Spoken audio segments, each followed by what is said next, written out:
Meng Wanzhou, Huawei executive suffers U.S. extradition blow.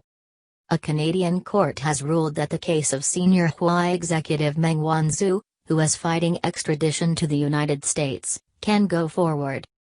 A judge found that the case meets the threshold of double criminality, meaning the charges would be crimes in both the U.S. and Canada.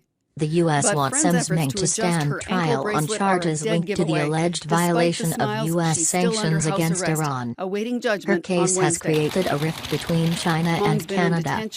Her lead defense lawyer, Richard Peck, has argued in court that Canada is effectively being asked to enforce U.S. sanctions. But Associate Chief Justice Heather Holmes ruled Wednesday in British Columbia's Supreme Court in Vancouver that the crimes she is charged with in the U.S. would also have been crimes in Canada in 2018.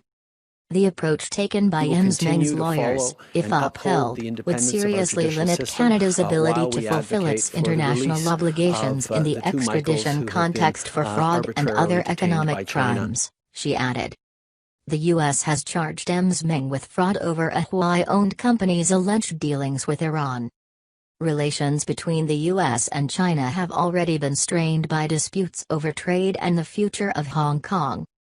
Washington has been lobbying its allies, including the UK, to not use Huawei's 5G technology services in critical communications infrastructure, alleging it could be a security threat.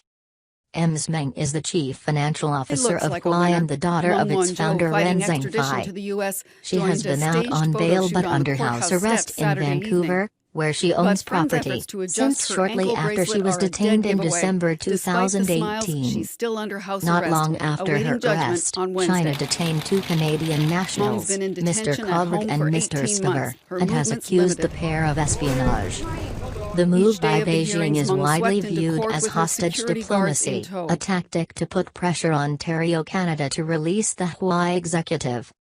The Government of Canada's top priority is and remains securing the release of Michael Kovrig and Michael Spiver, who have been arbitrarily detained for over 500 days.